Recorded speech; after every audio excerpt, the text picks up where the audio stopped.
Thank you for joining us. We're here in the studio today to talk to Uoltър and Соника Fajt. Welcome, Uoltъr and Sonika. Hi. Thank you. Uoltъr is one of our main speakers at Amazing Discoveries, and we've been together for quite a long time, 20 years, ever since Amazing Discoveries started. But you've been preaching longer than that, I believe, some 28 years? 28 years, more or less. And you've preached around the world in many countries. Your Total Onslaught series has been seen by countless people, and we've even had stories of people who've watched the series and just walked into the church ready to be baptized and join the church. And we won't know until heaven exactly what the fruits of your labors will be. But you've had a lot of opposition as well over the years from many areas, many people who have come into your life. And our viewers have seen your life story. They've heard it, probably most of them, but just for those who haven't, we're going to start at the beginning, and we're going to hear exactly how God has led you through your lives. You must have fascinating lives to have been able to persevere in over all this time preaching the three angels' message. So Uoltъr, why don't you tell us first about your family and your childhood? Family and childhood. Well, I grew up in a home where my father was Roman Catholic and my mother was Protestant. And my father at one stage, according to my sister, I was too young, but according to my sister, my father was going to go into the priesthood. But he met my mother, and that changed his point of view.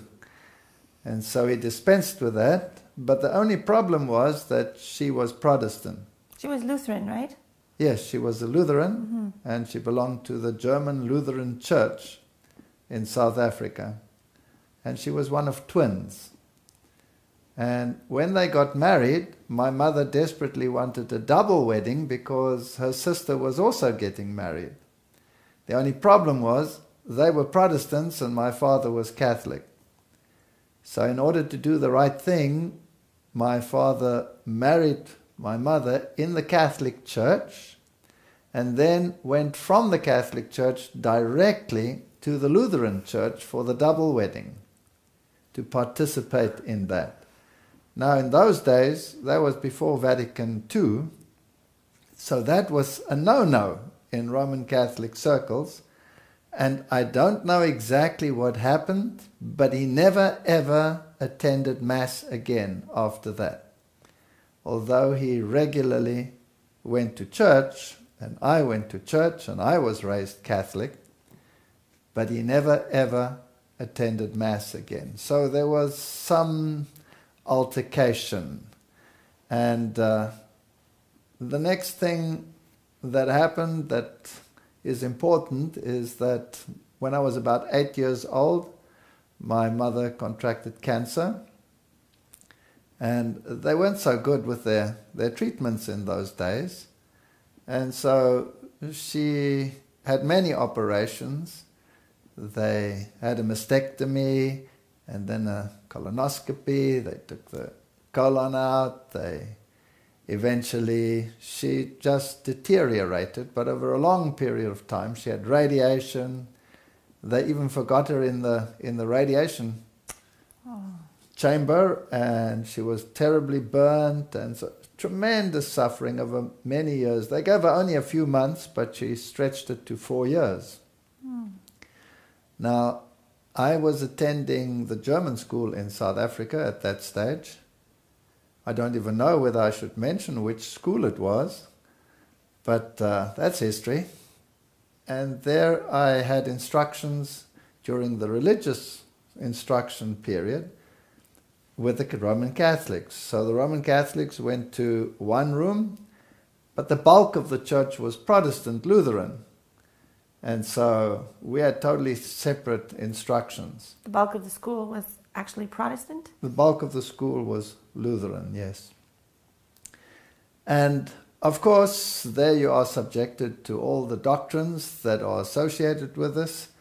And this particular nun that was giving us the religious instruction, she was very adamant that because of my mother being a Protestant and she being sick, she probably was concerned and in her special way wanted to influence me, to influence my mother to become a Roman Catholic, because outside of Roman Catholicism there was no salvation, and therefore she taught me that my mother was going to go to hell.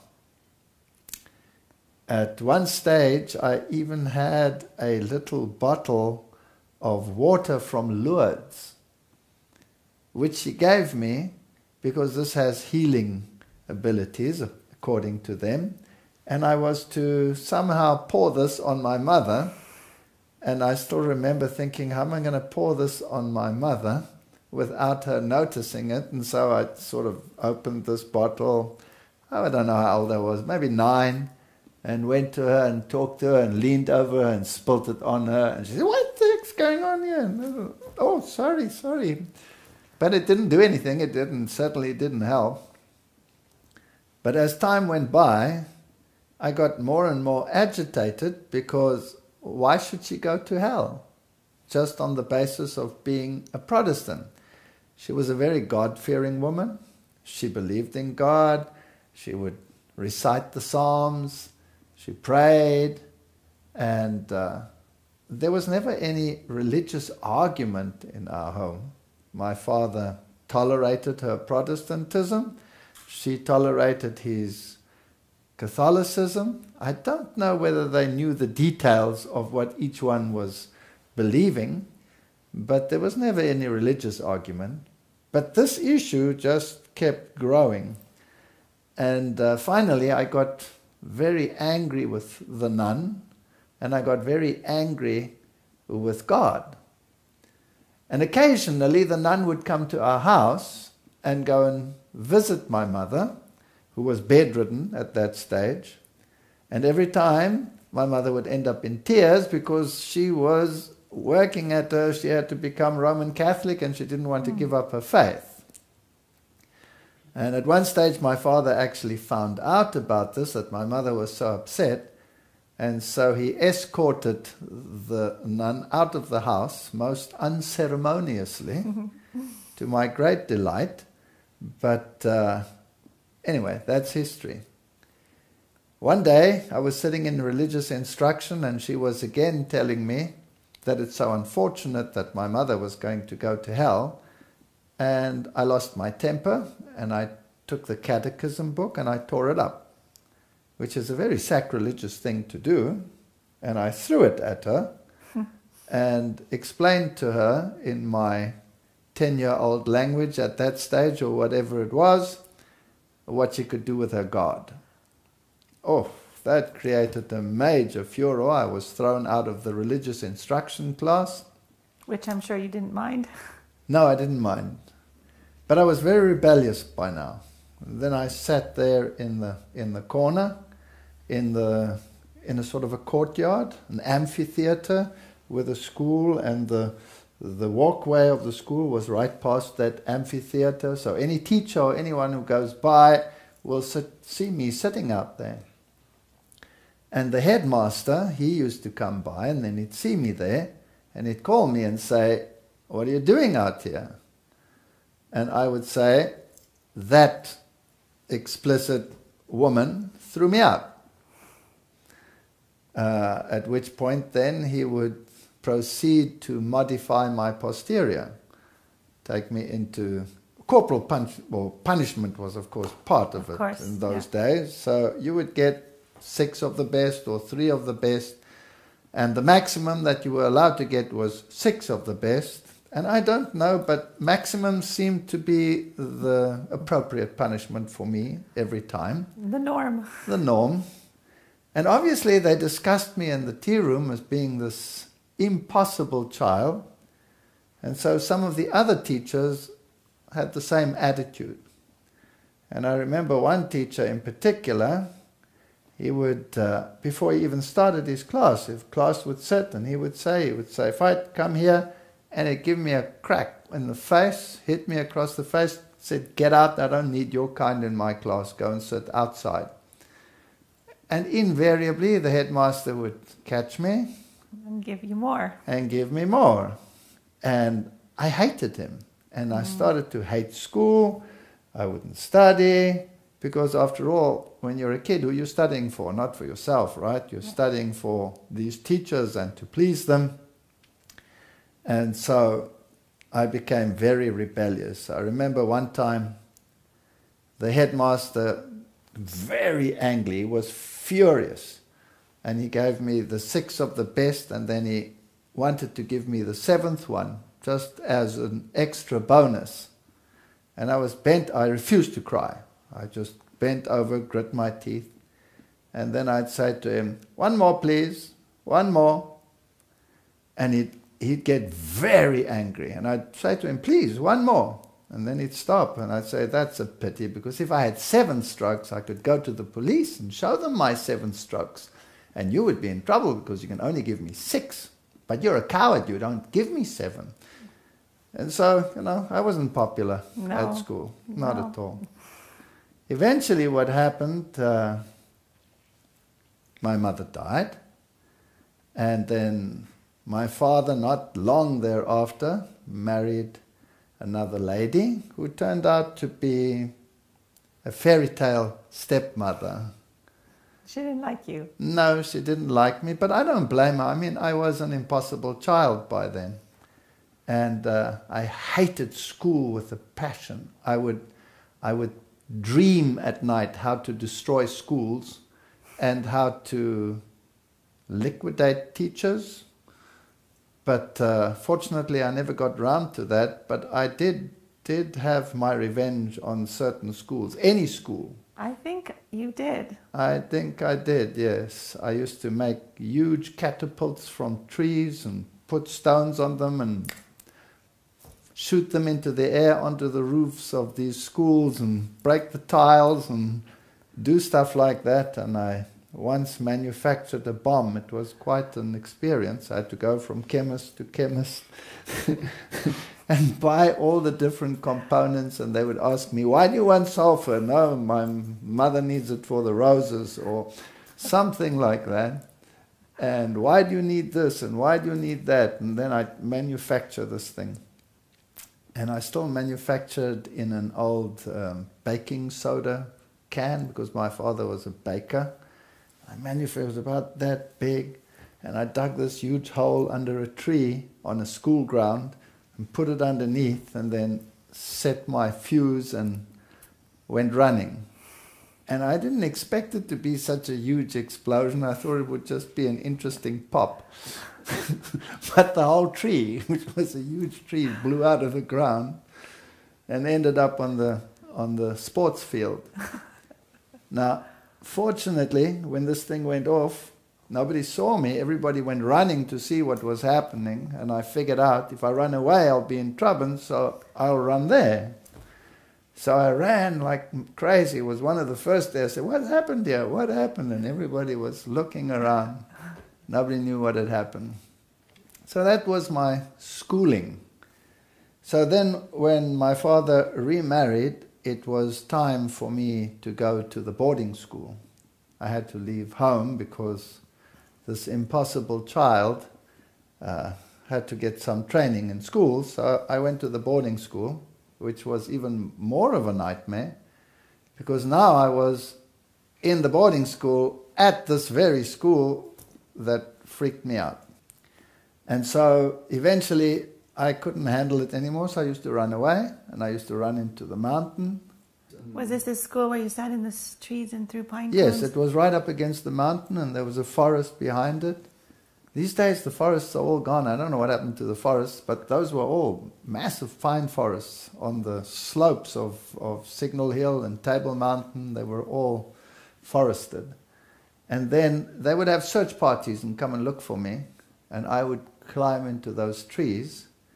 And when they saw me, I would grab the pine cones and pelt the teachers. And so finally they decided I was not schooling material. I had to go and learn some trade or something like that. Was it your uncle who helped you out? My uncle helped me out then, because when they said I have to go away from school, then of course my rebellious nature decided the opposite. Whatever they said, if they say A, I say B.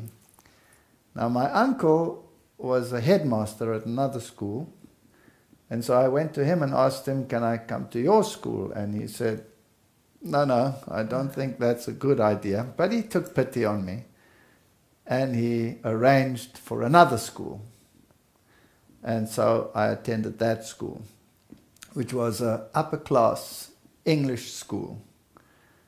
The teachers were fine, but I decided I'm going to be a model student. I'm not going to cause any trouble. I'm definitely not going to blow holes in this school because I'm here now because I want to be here. And you have to stand in rows in those days and go in, and this one kid, he just kept badgering me, and he'd walk past me and ram me with his shoulders against the wall, and he'd call me a Nazi and a German and a this and a that.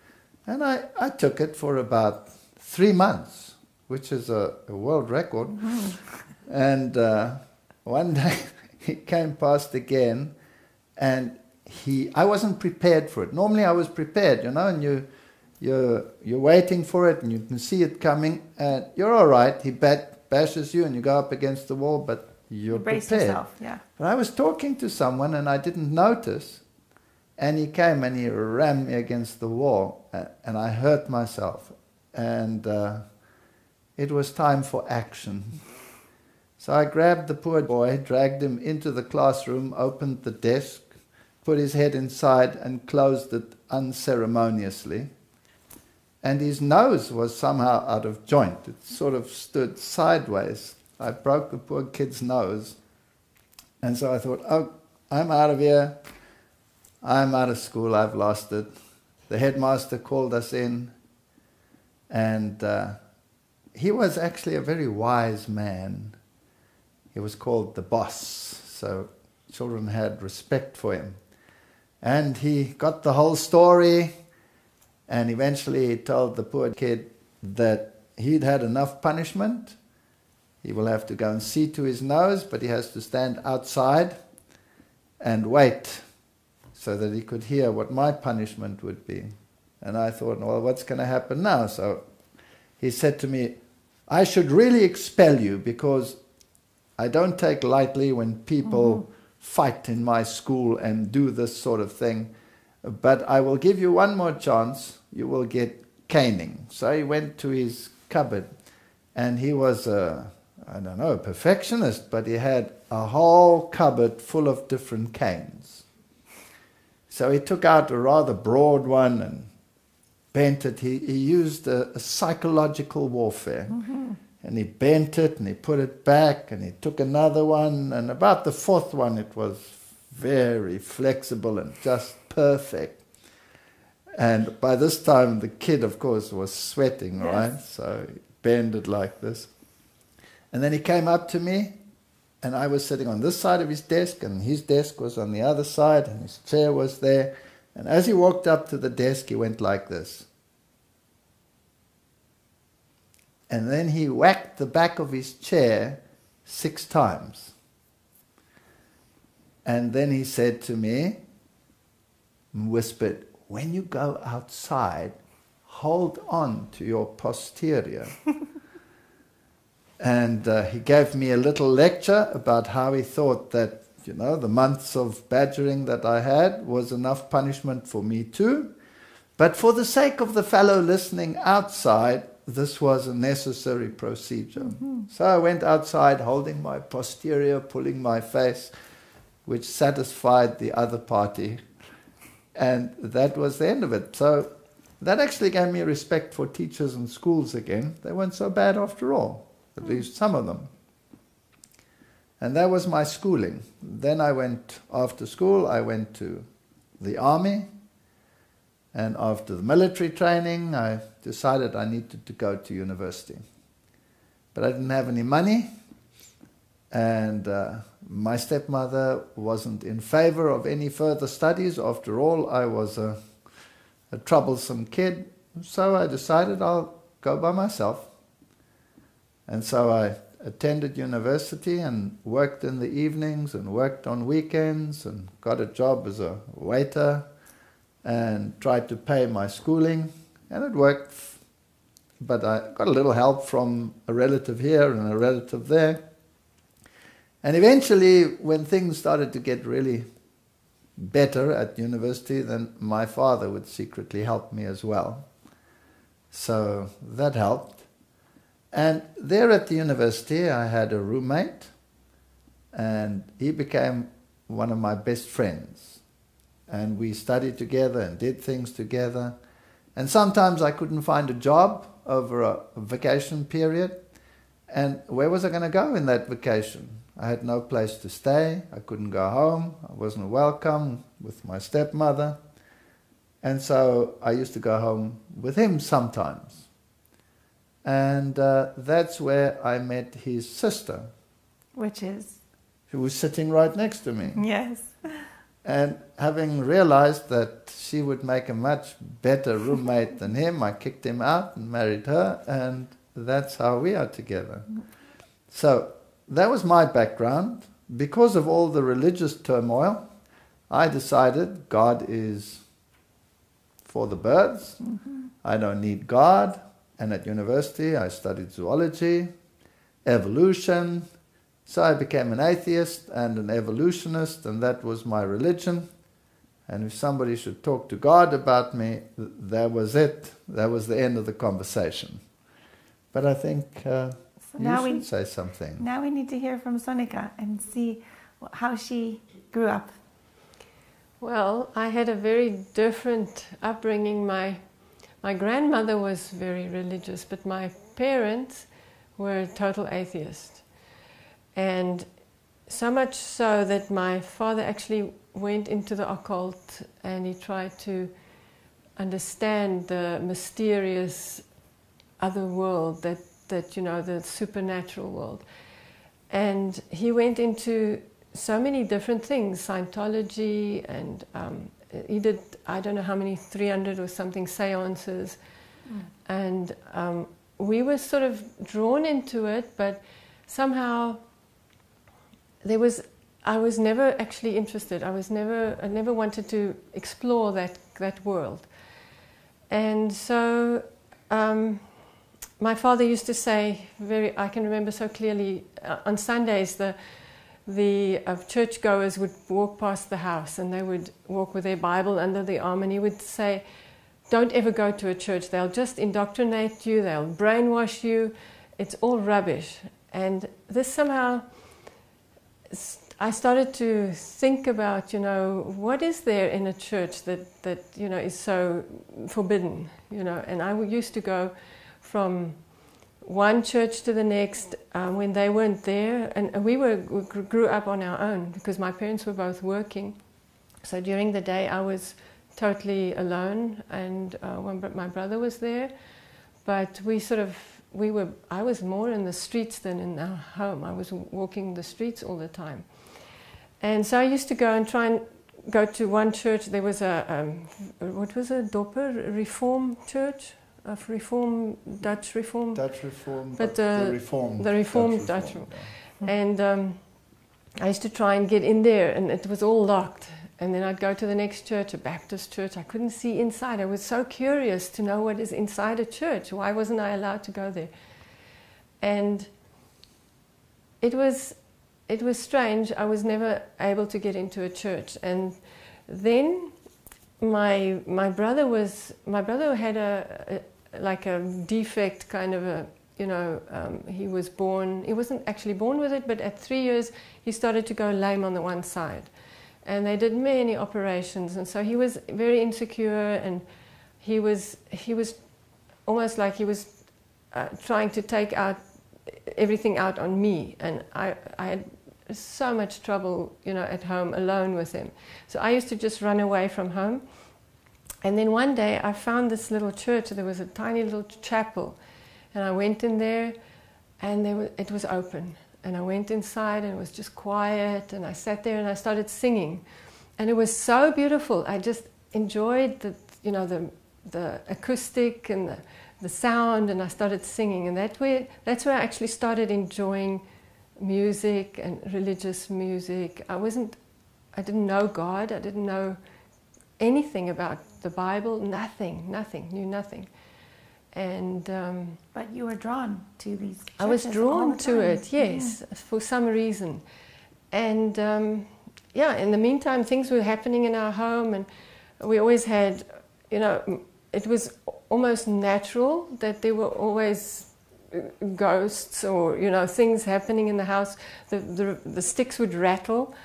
My grandfather had walking sticks, and my mother kept them in the house after he died, and these things would rattle, and she would just say, "Oh, grandfather's here," you know, or yeah, we would have an easy chair, a nice chair where my grandfather used to sit sometimes, and after his death, this chair would sort of, you could actually see it moving, and you could hear somebody breathing. And I didn't see it as scary, it was normal. That was the way we were brought up. Yeah, and then at one stage, because of, you know, this conflict that I had, my brother was intimidating me, and I was becoming more and more, you know, introverted. I had a speech problem, I couldn't speak. And my father sent me to Scientology, you know, instead of, you know, trying to find out what the problem is, he said, oh, Scientology will sort you out, you know. And I was 12 years old, and he sent me to this organization. I had to take buses and go all the way into Durban. We lived in Durban, on the east coast of South Africa. And this was the most scary thing I've ever experienced in my entire life. They put you have to go through certain levels, and you have to pass the first level and pass the second level, and I think the third level, and then you sort of can go up to the very advanced level. And you have to pass the first three before you can go through the others. But how do they pass? Don't they yes. give you some e-meter? You get, like, it's like little cans that you hold, and there's wires attached to them, and it's attached to a meter, and they call it an e-meter. And it's basically, I think it's just a lie detector. It's basically what it is. So when the person sits there on the other side of the table with this meter, and you sit on this side, and then they start asking you questions, and they ask you personal questions, and really things that you don't feel comfortable with. And I don't know why, really don't know why they did that, but you have to then get over this. And then this e-meter would register whether you are lying or not, or whether there's something in you that has to be cleared, a karma or whatever. And it was, to me, I was so scared, because they were reading my thoughts. That's what I thought. At 12 years, I thought this meter could read my mind. And I just refused to work with them. And then eventually they phoned my father, and they said they can't do anything with me. And then my father said, well, just put her through to the top level. And at the top level, they had steps, 10 steps that you have to go through. And what I got out of it as a 12-year-old, I didn't understand too much, but I realized that if you reach the top step, you actually become God. And then you can do anything. Then you don't have to be scared of anything. You can conquer everything, your fears, everything. And so I can't remember actually if I went up there, but I just knew that I wasn't interested. And it didn't help me in any case with my speech problem, because I couldn't speak. When we met, he had to speak for me. I couldn't speak. I couldn't get any words out. I was totally dumbstruck. And he had to do all my speaking for me. She could talk to me, no problem. But not to anyone else. Anyway, so I went through life that way. Yeah, and that was my childhood, basically. And then did you go to school, university? I went to university. When I left school, I went to Stellenbosch University, where he was, and that's where I actually met him before that, but that's where we started to date, basically, and got married in my second year. And yeah, it was quite an experience, because I came from this very different background, and he was this bold, forceful German, and I felt very intimidated by his family, because they were also very German and very bold. My stepmother was very kind to you, wasn't she? Yes, his stepmother was quite something else, because he's told me he doesn't want to take me to his parents because he's scared that she would make me, feel bad. And I said, oh, it couldn't be that bad. And so the first meeting we had with her, the very minute I walked into the home, she said to me, oh, so you are the one who's going to, I'm not going to say all the details that she said, but she said basically you're the one who's going to marry him, and then you're going to inherit everything that actually belongs to me. And you're just a slut, you're just a bad person. And I started crying, and I really didn't. Very intimidating. It was very intimidating. Yes. So, yeah, we didn't go there often, and we just started on our own. We just carried on. So you were both non-Christians? Non-Christian. You both started your married life, and then you had some children? Well, before that, I got my first university teaching post.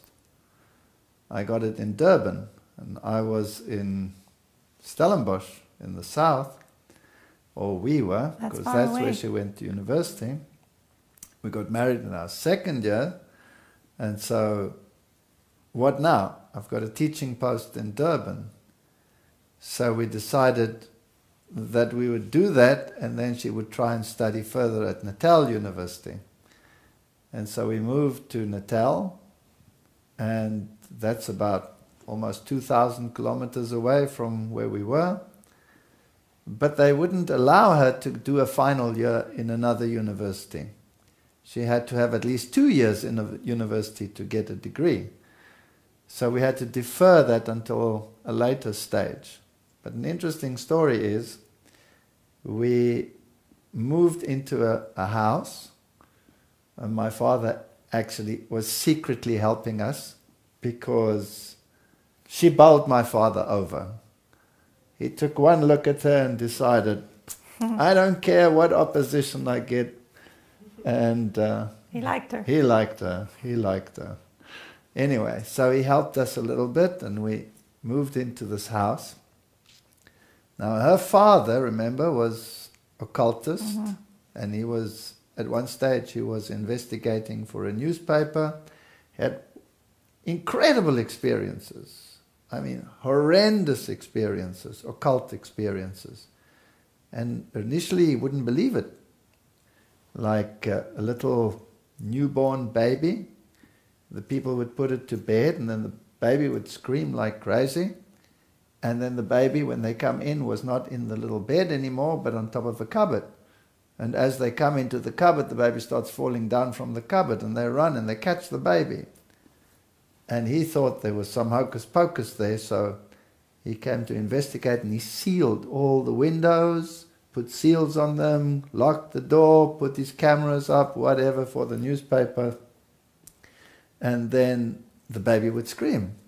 And he would unlock the door and go in, and lo and behold, the baby was on top of the cupboard. I mean, really strange occurrences. Or they'd put a little girl to sleep, another house. She didn't want to sleep. What was the shoes that came walking in? Slippers, I think. Slippers.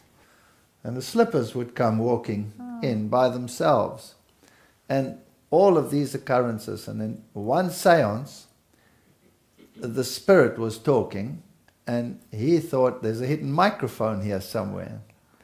And so he was looking around for the microphone, and the spirit said, there's an unbeliever here. If you don't stop with your unbelief, you will have to face the consequences. So he was even more interested, where is it? And he was looking at, and the next minute, something grabbed him and dragged him outside the building and gave him a blow on the head that he had a huge welt on the top of his head. Now, if something grabs you and throws you out and gives you a whack, then you start thinking. Your unbelief in a hidden microphone sort of evaporates, right? So that's how he was drawn into occultism. And he actually started the New Age movement in South Africa. He was one of the first. Now, unfortunately, your mom and your dad separated. And he married again, and he married a high occult lady who was a medium and was very steeped into this and used to have audiences with spirit beings. So that's their background. So while we were living there in Durban, it was only 1 year that I was there. Then I got a job at Stellenbosch University, which I had to take because then she could finish her degree, right? While we were living there in that house, we had such horrible experiences, it's unbelievable. We would lie in bed, and what would happen? Oh yes, we would hear in the kitchen. We'd done all the dishes and it was in the dish rack, and we'd hear all the dishes fall down. And we had a Rottweiler, a nice big dog, and she would run and go and check it out, and there would be nothing. And this happened a couple of times, and we once had a group of people that came for dinner, and my brother was there, and he said, "What's going on in your house? The glasses are jumping off the table onto my foot." And things like that, and we got a little bit more scared. He was petrified because yes, because right. he hadn't grown up with this, and I was more used to it. But the strangest things, we had one accident after the other, bashed the car, and things happened. But strange things. I'd drive into the driveway and stop my car in the garage, and we're still both in the car when the next moment the whole car lifts up and smashes against the wall, sideways. It was unbelievable. Just many things, yeah. We would brake behind a car, and the car wouldn't stop, and we'd just go into the car. So did these demons follow you to your new house from your parents' house? Well, we didn't know what it was. In Africa, there's a lot of voodoo, and so people were saying that somebody had cursed us or cursed our house or whatever. We didn't know what it was, and we actually asked my father to come and, so we told my father, and he said, "Oh, no problem, I'll sort it out." So he brought his garlic and his garlic, and I can't remember what else was it. Some signs and... Oh, signs, yes. He made some signs. I'm not going to repeat the signs that he made in the corners of the house. And he said, "Did you have an argument with your gardener or someone?" And we said, "No." And he said, "Well, maybe they just, cursed you or something." There is, of course, it is very often that they would make a little doll of you, and they would stick needles in it and bury it somewhere in your garden. Oh. And that's what he said would probably happened. And so we weren't sure. We didn't know about demons. We didn't know about the spirit world or anything like that. You thought it was just normal. She thought it was normal. I thought it was scary. Mm.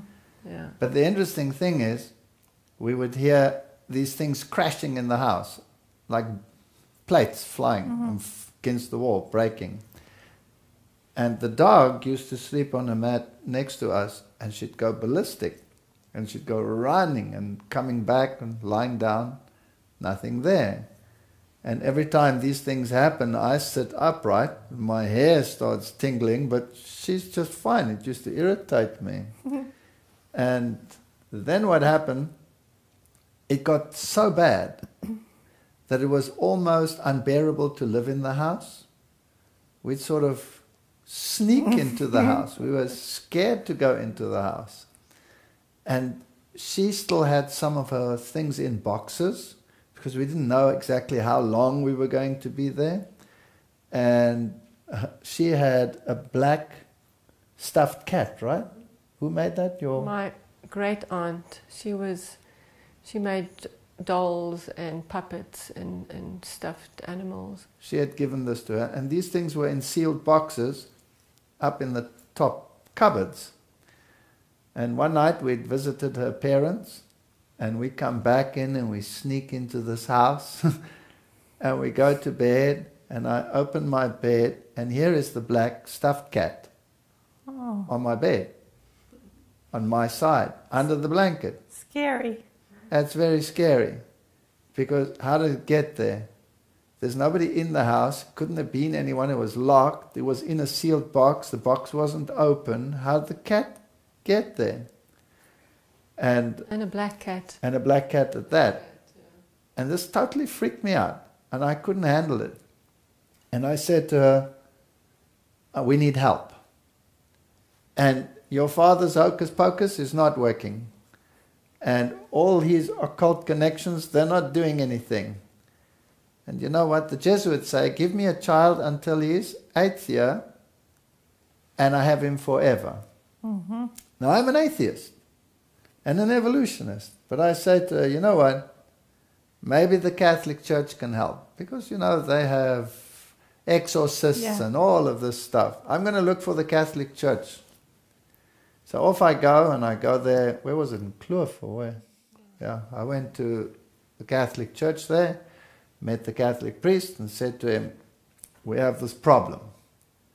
And he said, no problem, I'll come to your house. So he came to our house, and he had his little book there, and he was reading the exorcist prayers, and he had some holy water, and he did basically what her father did. He went to each corner and he sprinkled the holy water, and off he went.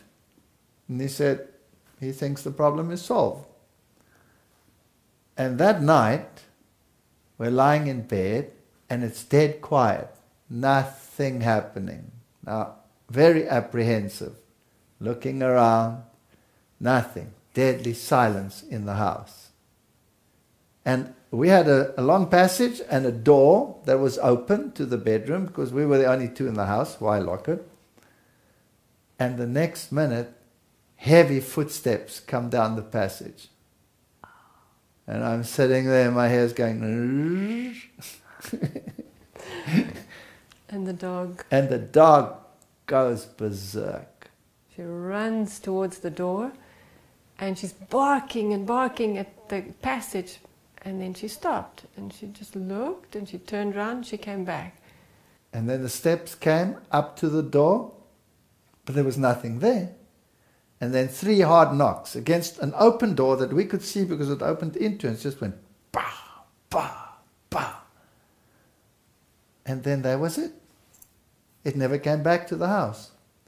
So it's almost as if some spirit entity was saying, okay, you got me. Goodbye. I'm out of here. Goodbye. I just wanted to know it was me. And then I got this other job. I was only there for a year. And we left. Just before we left, everything went wrong between my mother and my father, and she tried to commit suicide. And it was also an absolute nightmare. We had to race her to hospital. And the first hospital wouldn't take her because it was a suicide case. And the next one, we had to drive, 30, 40 kilometers at high speed. And we just saved her life. And you were expecting? I was 8 months pregnant, and I nearly lost that, or nearly went into labor. So that was very stressful to be there, and we were very relieved to go back to Stellenbosch, away from that place. Anyway, so then when we got back to Stellenbosch, and I got my new position, and my university career was launched, and the first child was born, and the next one, but our children are quite far apart. They're almost 4 years apart. And then finally the third one. So we had quite a number of years of normal settled life. She had finished her degree. She was doing fine. And so everything had normalized. Everything's normalized. And then the final event. Our youngest child. But first, my father separated from my mother. They got divorced, and he came to live with us. And he lived with us for almost 3 years. And then this started happening. So the same things that happened in the other place started happening in our house. Now, not to the extent that things were flying around, but much more serious. It was as if she was under constant attack. And so she had tremendous problems. She got very, very sick. She ended up in hospital many times. They wanted to terminate the pregnancy. And we refused to terminate the pregnancy, especially after they did a scan and you can see the little fetus developing there. So we didn't want to terminate the pregnancy. And it was touch and go whether she would live or whether she wouldn't live. And she coughed, and she coughed, and she coughed for 9 months. And then when the little one was born, he was a very miserable little fellow. He used to scream and scream and scream, and we didn't know how to handle this. So you remember what you did? You used to rock him. Yes. You could not, he wouldn't stop screaming, so you couldn't even feed him without movement. So you had to constantly push the stroller, and you couldn't do anything without keeping him happy, and he was just screaming constantly. Eventually we got him so far that he would, if he fell asleep, he'd be in his own little room next to us, right next to us. And then one night at 2 o'clock in the morning, I had a terrible nightmare that I was being strangled. And we had a digital clock on our bed, and it said 2 o'clock. And I sat up in bed and I was perspiring, and it was very realistic. It was horrible, like somebody was killing you. And the next minute, this little child screams like you cannot believe. And we both jumped out of bed, ran, picked him up, and he gets fever cramps. And he virtually stops breathing.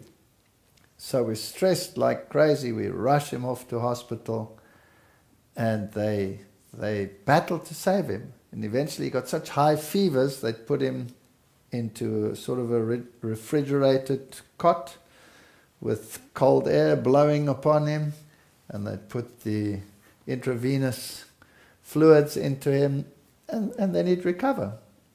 And he'd come back home 2 or 3 weeks later, exactly 2 o'clock at night, same dream. And then he would scream. And the same drama all over again.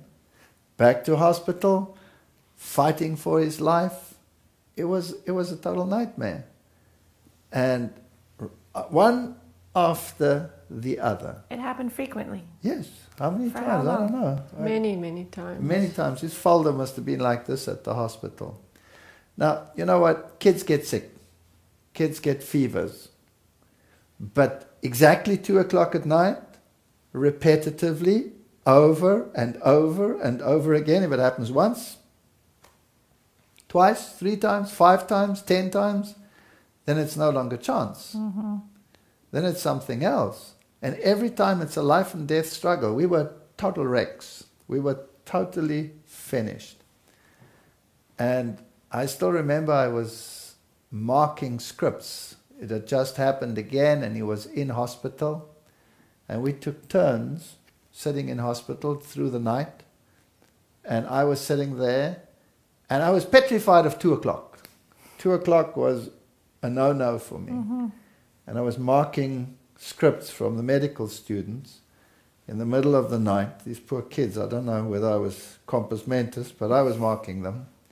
And 2 o'clock was coming, and I'm sitting in the hospital opposite this little cot with this little kid in it. And it's 2 o'clock, and I'm marking. And when the clock struck 2 o'clock, the child started screaming in that bed and getting like fever cramps. And I ran to fetch the medical staff. And now we're trying to stabilize him and to get more intravenous fluid into him. But he's in such cramps. at that stage, they couldn't find the veins in the arms anymore, so they put the intravenous into a vein on the head. And somehow he ripped it, and he ripped it out sideways. Now, a head wound bleeds terribly. It made it even worse. There was blood all over. I was splattered with blood, and they're trying to do this. And then the horrible 2 o'clock goes past, and he relaxes again, and they get it all together again. But that night I decided, I need help. This is beyond natural. And I remembered what happened in our house. From the priest. From the priest. I thought, maybe the Catholic priest can help me. And so I waited until she came, and she came at about 6 o'clock to relieve me. And I went to look for the Roman Catholic Church. And I found it. And I got there at about 7 o'clock in the morning. And I asked where the priest is, and I found the priest. Now, I'm not saying this to be a derogatory, it just happened to be like that. But he was sitting that early in the morning with a brandy bottle in front of him, and he was drinking. I don't know whether he was, alcoholic or whatever. But I looked at him and I thought, what am I going to do now? And he sort of looked at me and says, yes, what do you want? And I said to him, I'm a Roman Catholic, but I don't attend church or anything, but I really need some help. And he says, what kind of help do you need? And I said, well, there are very strange things happening in my house. And he says, stop. That's not my field. And I said, good grief, not your field. What's this? You're a priest. This should be your field. He says, no, I'm not interested. Give me your number. I'll get a specialist to contact you. So he gave me his phone number. Or I gave him my phone number, and I went home. And then we were together, and I still said, well, that was useless. And the next minute we get a phone call, and it's the chief exorcist of the church from the cathedral in Cape Town. Important man. And he says he's in the area, he's at a particular monastery. Can we come and see him? So I said, okay, and I went alone. I went to him. And he's sitting there opposite the desk, and I'm talking to him, and I say to him, we have a serious problem at home, and I was wondering whether you could help me.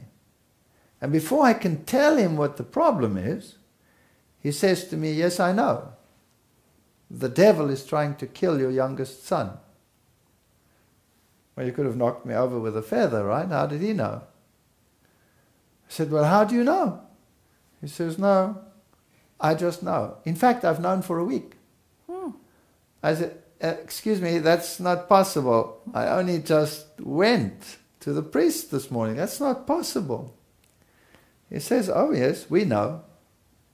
And then he said, and your case is very serious. It's a very serious problem.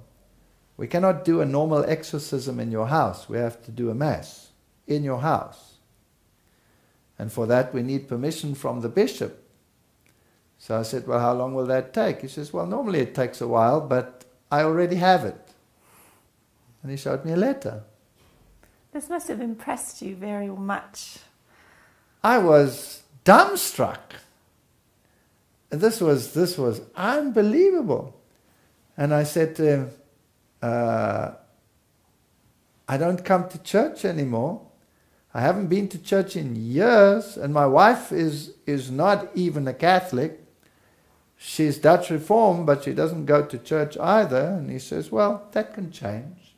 He was very calm about it. And then he came to the house, and he met my wife now. What impression did you have of him? He seemed very dignified, very, very calm. And at that stage I was doing pottery. I was teaching pottery at the college, and yes, I I thought constantly, I was thinking, you know, we can't take this, that what he's doing for us for nothing. We're going to have to give him something for it. But so he started taking out salt. He had holy salt, is that what you call it? And I had to get water, and he was sprinkling the salt in the water in a form of a cross, in the shape of a cross. And then he would put little salt crosses on the windows. And it was strange to me, but, well, I just accepted it. And then you can tell further when he got to the child's room. He got to the child's room, and as he was doing his thing with the water there in the child's room, putting his crosses there, suddenly something grabbed him. Mm. And he was shaking, and like something was shaking him like a rag doll. And he wasn't a young man, he must have been in his 70s. And I thought, this man's going to get injured. And I tried to hold him and help him. And he carried on with whatever, and he was being thrown around, and eventually things stopped. And he went to the main bedroom, and he put his signs up there, and a little bit of activity, not as bad, and the other children. And then when he had done that, he took out some amulets, which he said were from Lourdes. And he said, each child must get one of these above his bed. So we put one above each bed on the window, on the picture frame or whatever, hung one there. And then he said, but this child's room, that's the worst. We'll have to say the Mass in this room. So he took off a ring which had a relic of a saint, because every Mass has to have a relic. And he put it on the little table that we put down for him. And he prepared everything to say a Mass in there. And we were standing there, and the next minute there's a patter, and our dogs and our cat, we had 2 dogs, Rudy and I had 2 big Rottweilers, and a cat come running down the passage, sit round the table. Mm-hmm. Very strange. Very weird, very weird. And he said the Mass, and then he took off his ordination cross, took it right off his neck, and he gave it to us and said, hang this above the child's bed as well, which we did. And then he left, and you still gave him your pot. Yes, I had made my best pot, and I thought this is the only way we can give him something, you know, for his trouble. And he said, I will take this pot and I will put it in I will give it to the nuns in the convent that never see the outside world. And that was strange, because I'd never heard of that, but yes. So off he went. And from that moment, problem gone, solved. Now, this is strike 2. Mm-hmm. Rome had solved my problem in the first house.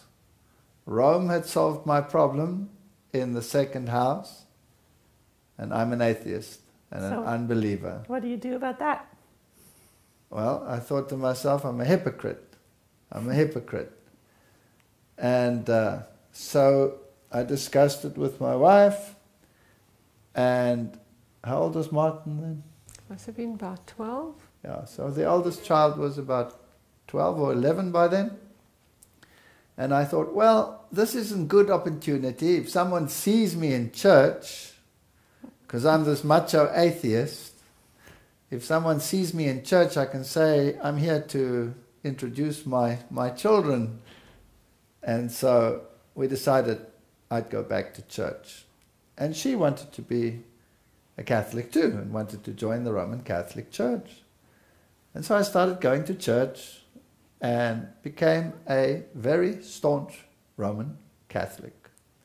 Did everything that a good Catholic does, goes to confession, goes to Mass. Every Sunday I was in Mass. And she wanted to join the church. She came with us to the church. She thought it strange and mystical and all of these things. But they'd solved the problem, right? And so we were regularly going back to church. And then what happened, with this peace in the home, this quiet, you get energy.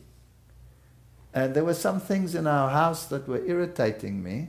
And being German, I looked at all of the structures that were in my way. There was a wall. I always had to walk around the wall. And I said, you know, this wall really has to go.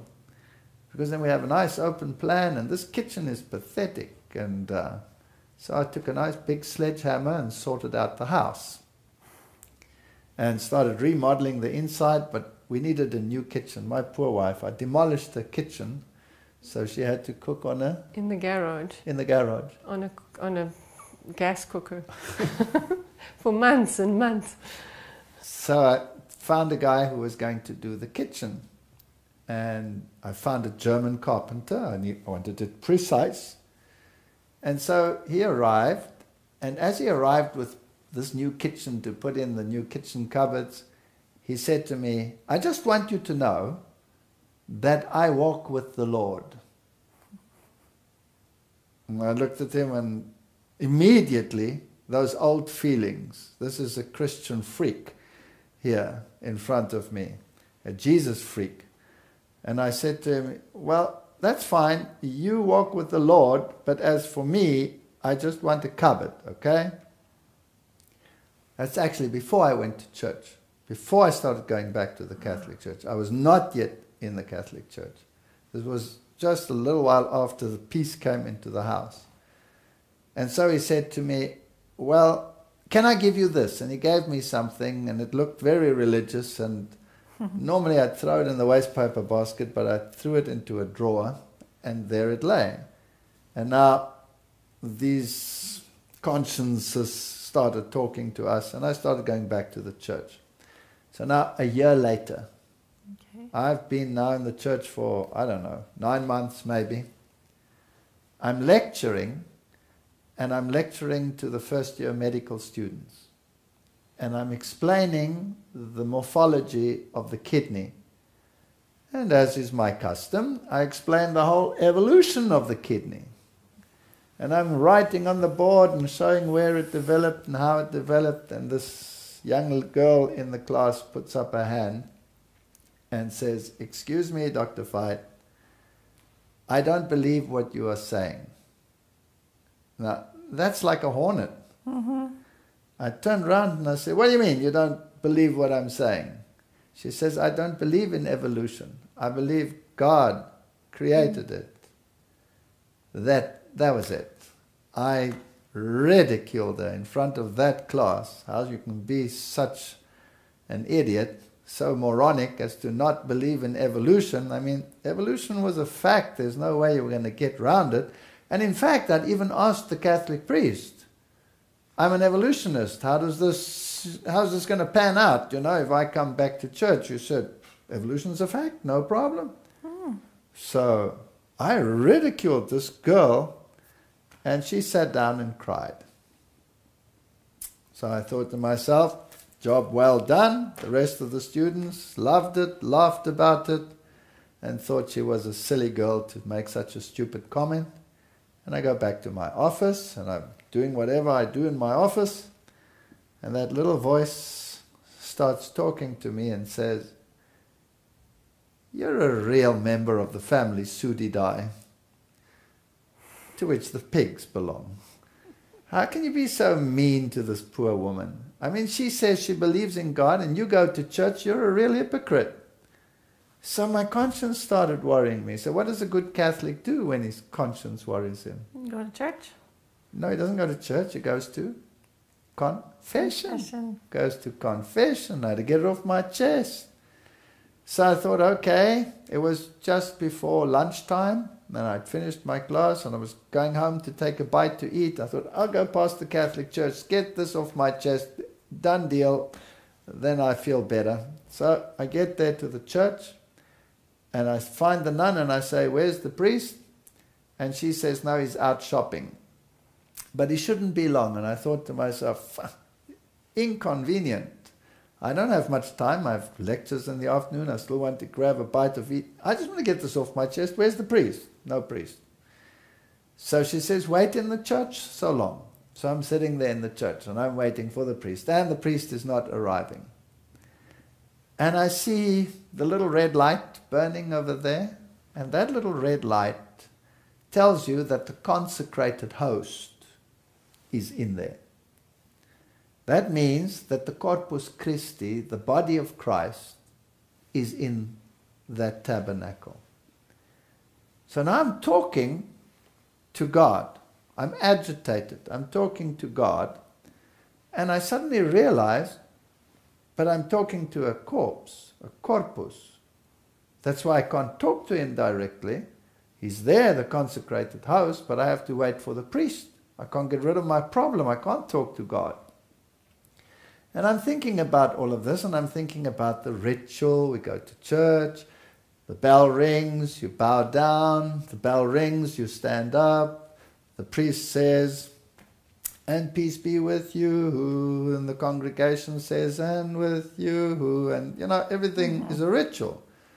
And when you say a penance, it's 10 Hail Marys, 1 Our Father, 10 Hail Marys, 1 Our Father. And I'm thinking to myself, what kind of conversation is that with God? It's the same thing over and over. Doesn't he get bored with it? And eventually I get so agitated, and this priest is not arriving, and I'm thinking about all this religion, and I'm thinking, you know what? This is a load of rubbish. This is a load of rubbish. There's no communication with God. I have to wait for the priest, and he's shopping. I'm done with religion. I'm going back to my normal atheism and be my normal obnoxious self. Off I go home. And it was lunchtime, and then I had to go back to university, and I was looking for something, but I can't remember what it was. You can't remember. But you knew exactly where it was, what I was looking for. She always knows where everything is. She said to me, go and look in that drawer, it's somewhere in there. I can't remember what it was. But I opened the drawer, and what is in this drawer but this pamphlet? So I whip out this pamphlet, and I think, where's this come from? Ah, yes, that Jesus freak carpenter gave it to me. And I open it up for the first time to read it, and it says, the Roman Catholic Church changed the commandments of God. That's all it says. And then it had 3 sets of commandments. You open up the pamphlet, 3 sets of commandments. The commandments as they are in the Lutheran Catechism, the commandments as they are in the Bible, and the commandments as they are in the Roman Catholic Catechism. And I'm reading, scanning this, and I say, this can't be right. Nobody can just change commandments, and this is what the Bible says, but now I don't believe the pamphlet. What proof have they got that it's different? So I grabbed the catechism, because we had that, because our kids went to catechism. So I grabbed the catechism and I open it up, and sure enough, it's exactly like it's on the pamphlet. Now I need a Bible. But we don't have a Bible. Catholics don't need Bibles. They have catechisms. So I asked her, have we got a Bible? Didn't have a Bible, right? No, we didn't have a Bible. And I'm thinking, where am I going to get a Bible now quickly? I don't have much time. I need a Bible, and I need it, what I always say, right now. I read it right now. And I remember this old lady who was paraplegic, and we occasionally used to go and fetch her at the home and take her home so that she could just get out of this paraplegic home. And she couldn't speak, and we took her for drives and took care of her occasionally, because we were good people, if you know what I mean. Never murdered anyone, never did this or that, took care of little old people like that. And when she died, she left her entire fortune to me, which happened to be 1 box full of old German magazines like Bunte and stuff like that. That was it. And what was I going to do with a little old lady's box? Throw it away. I didn't have the conscience to throw it away, because that was her life, and she'd left it to me. And I didn't know what to do with the box, so I put it on a top shelf in the garage. So it struck me. little old ladies might have Bibles. So I went to that box and I rummaged through it, and sure enough, here was a battered old German Bible. And I looked it up, and the commandments had changed. They were different. They were exactly like on the pamphlet, different from the Catholic version, and different from the Protestant version. And I couldn't understand this. So I thought, well, the carpenter must be able to explain it. So I phoned him. And I said to him, you gave me a pamphlet. I want to know what's going on here. Can you come and explain it? Can I come to you? He said, no, I'll come to you. I said, okay, I'm back from university then this evening. So that evening he arrived. And we went right through the book of Daniel. Right through the night till... Right through the night. About till 4 o'clock, 5 o'clock. Yeah. And then right through the book of Revelation. And here it was. And I said, well, this is incredible. And we did Daniel 7 and the little horn power. And here the Bible teaches that the little horn power is Catholicism, who would change God's law. And here that changed God's law.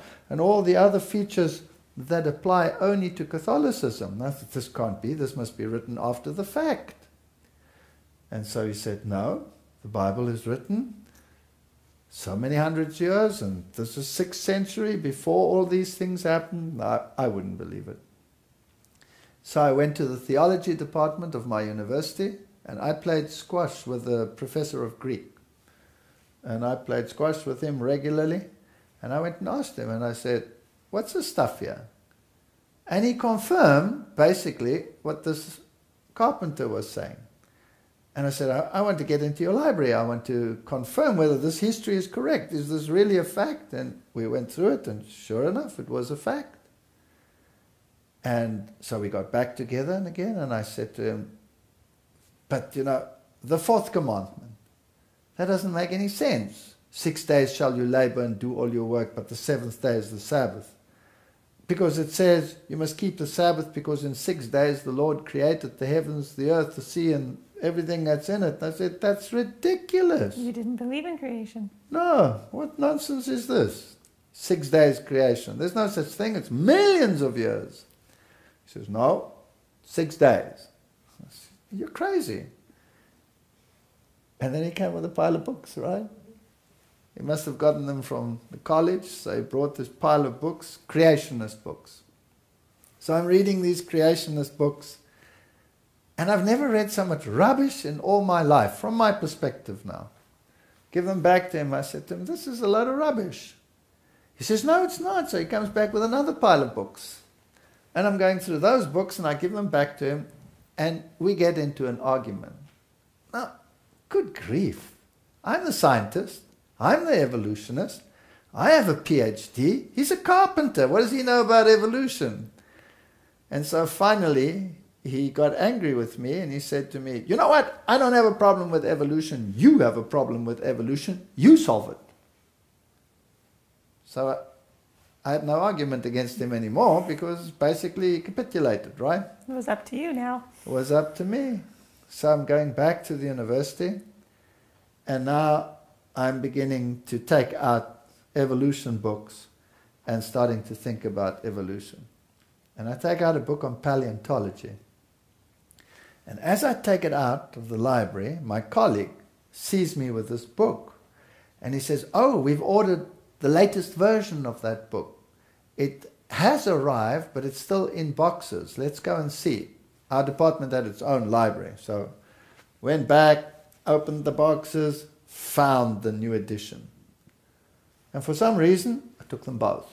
And I went to my office, and I started reading them together. Opened them on the same page, because I thought, well, let's see what's different between the old edition and the new edition. What's the newest information? Is there something added or whatever? Now I'm reading them together. And the old one says, when it comes to whatever animal group, the cetaceans or whatever, there are no intermediary fossils. Everything is based on the mindset and the theory. No intermediary fossils. No lineages between any of them. The new one says this is the ancestor, and that's the ancestor, and this is the ancestor, but they don't fit onto the lines. So these are conjectures, but the old one is honest, whereas the new one covers it in scientific jargon. Now, this makes me just a little bit suspicious. So I go through the entire book like this. When the professor comes in and he says to me, there's been a change in procedure, you will take the next evolution discussion class. Now that was a nightmare, because the postgraduate students, they had a weekly discussion group on evolution issues, and all the staff was present, and everybody, and the students, and the honor students, and the master students, and the PhD students. And I used to do this regularly. When it was my turn, I would take some topic in evolution, whether it was Tachytele or Bradytele, fast evolution, slow evolution, whatever. I would, present these facts, and we'd have a discussion about it, and it was great. But now, there was something cooking in me. And at that stage I was doing the genetics course, again with the medical students. And I thought, okay, I'm going to do something different. And I started making a list of questions based on the genetics course that I was giving, not out of any book or anything, just questions, as to how something could evolve, or how gene systems could evolve if natural selection doesn't work on the level of the genotype, but just on the phenotype. Then pure chance has to bring about the genetic development.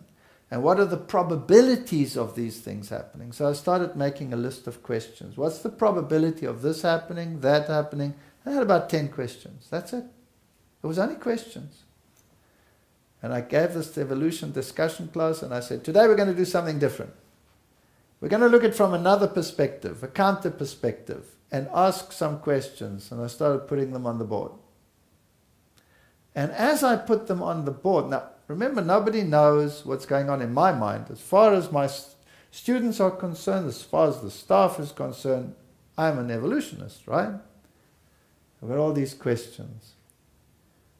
And this young girl gets up, and she's an honor student. That means she's a first-year postgraduate. And she looks at the staff, and she points at them like this, and she said, when I came to this university, I was a Christian girl, and I was happy in my religion. And now I'm an atheist. I don't believe in God, and I've become an evolutionist. But as far as I can see from what is written on the board there, I've been deceived. Evolution is not possible.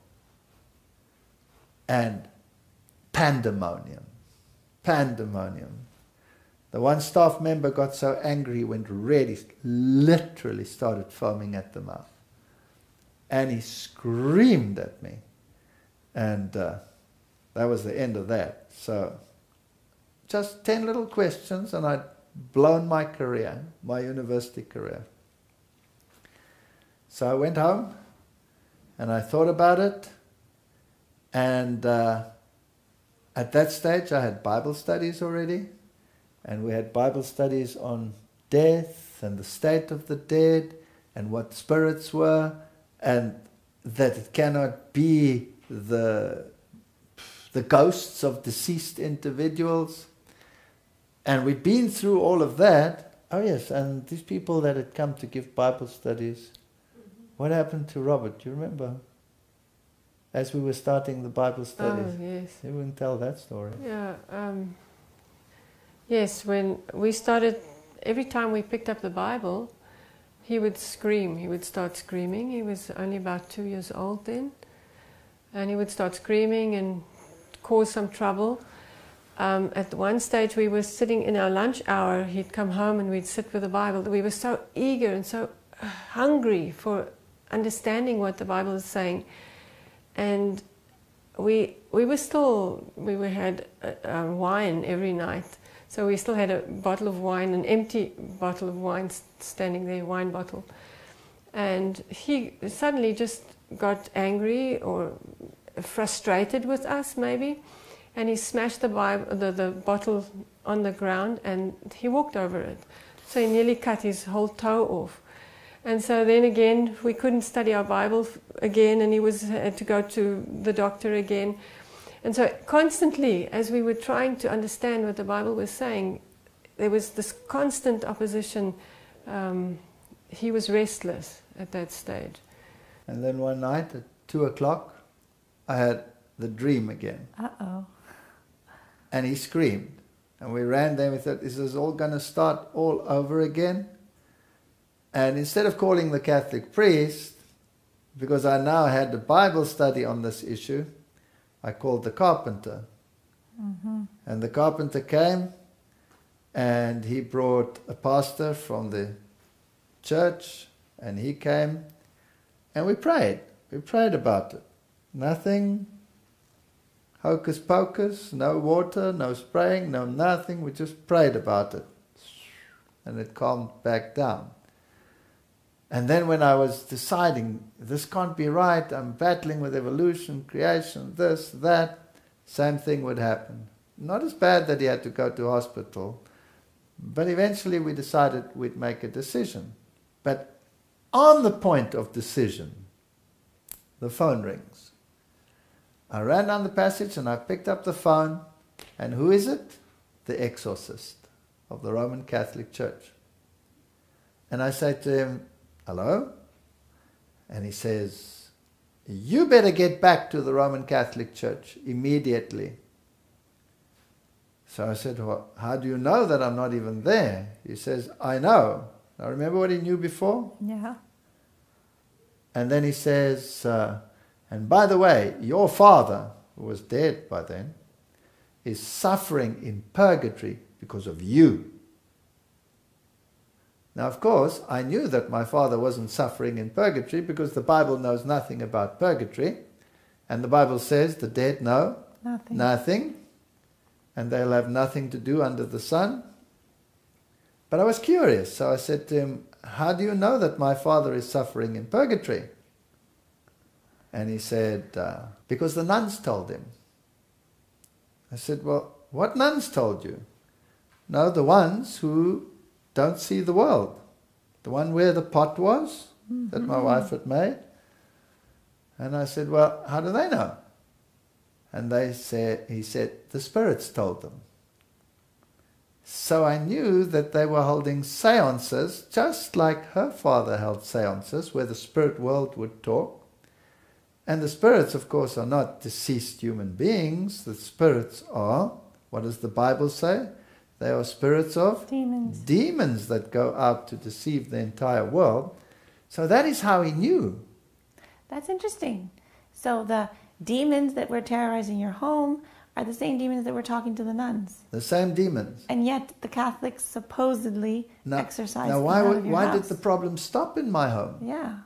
Now, either the Catholic Church had the power to stop it, or they were being duped too. Mm-hmm. Maybe Satan thought that if I can get these people who are so evolutionary and all of this back into the church, I can use them even better as out there as atheists. Mm-hmm. And so all of this happened, and he just says, stand back. But one interesting thing is, if we take old pictures of this little child, his eyes, before and after we accepted biblical truth, different child. Really? Gentle eyes thereafter, and harsh eyes before. We can take pictures of myself. One of my friends picked up, who was it? Francois. Francois picked up a picture. Oh, is this your husband? And so this solved this problem to me as to how he knew what was going on in my home. And to be fair, when I discovered what the Bible said on the little horn, I wanted to be fair to them. So I actually invited the Roman Catholic priest to come to our house. And when he came to our house, I said to him, all right, here's what the Bible teaches on the little horn power and the change of the commandments and the time period. And I gave him a history of all of that. And I said, now, what is your counter-argument? And he looked at us and he says, I'm not into scripture. I'm not into scripture. What? And I said to him, excuse me, you're a priest. How can you not be into scripture? He says, we have specialists for that. So I said, well, thank you very much. And he left. And then I called a Methodist pastor. And he came with his elders to our house. And I said to him, now what is your position on Daniel chapter 7? Who's the Antichrist? And he said, Antiochus Epiphanes IV, a Greek king. So now, remember I'd gone to our library and I'd studied the history and I'd seen all of this stuff and said to him, excuse me, you can't be right. So I went through the Bible study and showed that the Antichrist comes out of the fourth beast and not out of the third, so he cannot be Antiochus Epiphanes. It has to be Roman, it can't be Greek. And eventually he got so frustrated, and one of his elders or deacons or whatever that he brought along became so interested, and he was sitting like this and he was saying, that's interesting and that's interesting. So he got up, this Methodist pastor, and he closed the ears of his, whoever it was that was with him, and marched him out of my house. So I'd given the Protestants a chance to explain their modern ideas. I've given the Roman Catholic a chance. And both of them fell short of the biblical criteria. So I decided that this must be the truth. I was at work, and my secretary gives me a document. Now, my secretary, I'd never discussed anything with her. She had no idea what was going on in my house or what was going on in my mind. She gives me a document, this thick, here. And I take this document and I say, what is this? She says, you must read this. So I'm reading it. And it's a document on the Sabbath and why Sunday is the real day to keep. But I was busy with evolution books at that stage, so I didn't have time for this document, so I gave it to my wife. And what did you do with it? Well, I was very interested in anything now, because now we were studying so hard. We were studying through the night sometimes. And so I was studying with my Bible and this document, and I was going through it. And it struck me that everything that they had to support the Sunday keeping was from Bishop so-and-so and Father so-and-so. And I was wondering, but where does it come? It doesn't come from the Bible. So I was searching in the Bible to try and find evidence, for the Sunday. And every time I opened the Bible, literally every time I just opened it, there were literally hundreds of or tens of texts that came out about the Sabbath and how important it is to keep the Sabbath. And then I realized, and the Ten Commandments, it just came out all the time, and I realized, but they're not basing the Sunday on the Bible. And it made me think, and then I thought, well, I'm going to accept the Sabbath. So the document that was against the Sabbath? Yes. Made you accept the Sabbath? Yes. Yes. That's interesting. And then she says to me, the Sabbath is right. I'm going to keep the Sabbath. Because the Bible says the Sabbath, and this document didn't prove anything. Doesn't prove anything except what Bishop so-and-so said. In any case, the Bible says that you must listen to the word and not to what what the people say. But I wasn't ready to accept the Sabbath, so she was ahead of me. And so now she wanted to go to the Adventist church. But me, I was still a little bit reticent, right? So one day, now people won't believe this, but it really happened. We're going to Helderberg, which is the big church. An Adventist church. Adventist church, yes. And this carpenter with his wife and his kids, and me and her with our kids, we go to the church. But I don't really want to go to church. I'm not quite there yet. She's now read this document and she wants to keep the Sabbath. And I'm thinking still, I have an evolution question or two here. I can't keep a Sabbath for millions of years. Doesn't make any sense. It's ludicrous. And for you it was very important because the Sabbath was a memorial of creation. That's right. And you had those linked, and you wouldn't accept the Sabbath if you didn't accept creation. Cannot accept the Sabbath if you don't accept creation. If you accept creation, then you are the pariah of the scientific world. You'll be ridiculed, right? And who wants to be ridiculed in the scientific world unless it's really important? So they're saying, all right, we're going to church, and they're all getting ready, and the kids are restless, and they're not used to this sort of thing.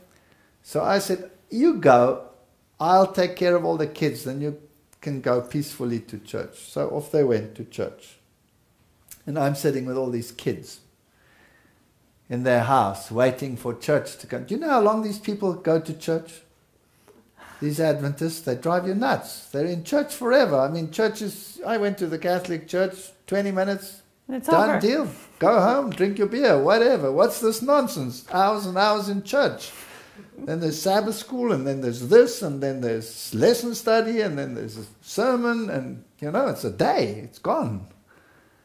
So I'm sitting there and I'm waiting, and I'm actually reading the Bible. And I'm reading the book of Job. And that's not a good book to read when you are beginning to question things in your mind. And I'm slightly irritated because it's taking so long. And I'm reading the book of Job.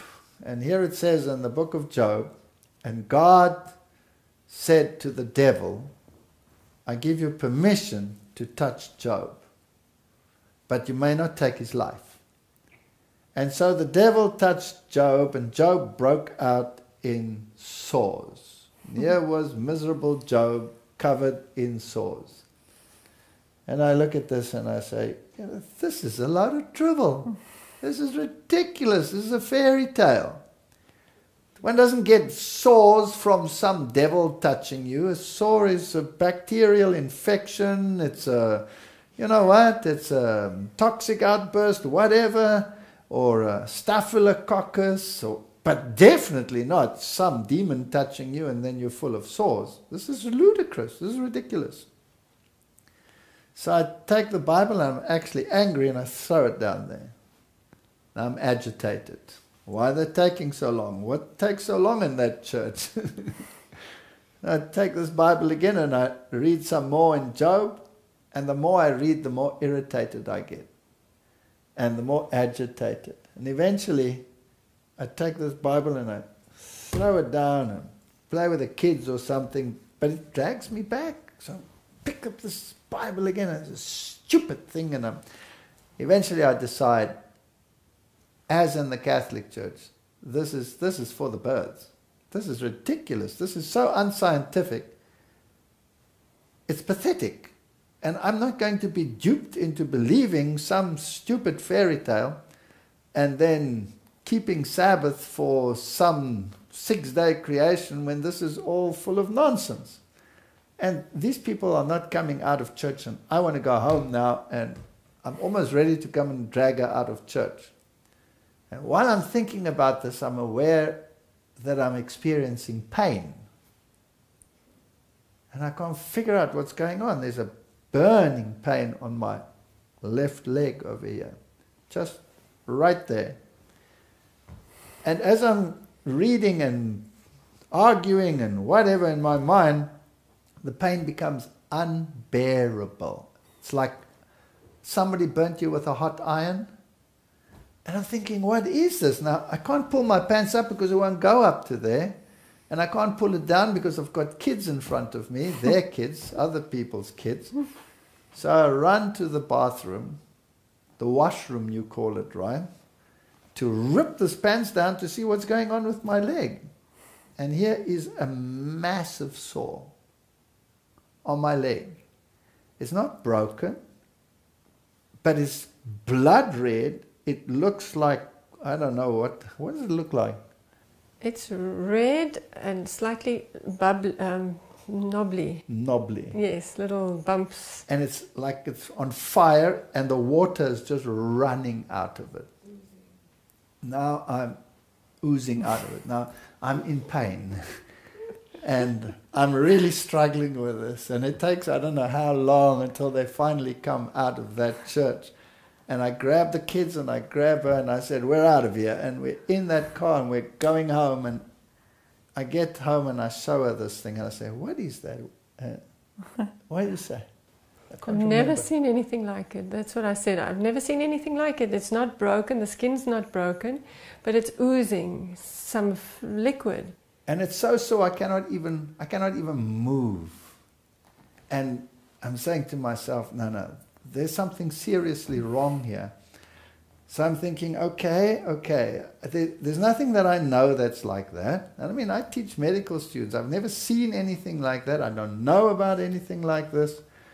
This is definitely weird. And it came instantly. So this is not some infection that developed over time. And I'm saying, okay, I'm willing to accept it. I'm willing to accept it. Maybe some devil touched Job. Maybe it's not so ridiculous. I'm not quite there yet, but I'm willing to accept it. So please forgive me that I thought that. Gone. Just like that. Just like that. Gone. And I'm thinking to myself, this is very weird. And then I say to you, you know what? We've gone crazy. We've gone nuts.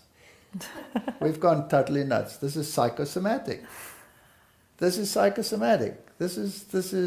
idiocy. I think away from religion, it's nothing but trouble. We'll can this religious, we'll put it on ice. She's Sabbath. She's now hooked on Bible, this, that. We're out of here. No more religion.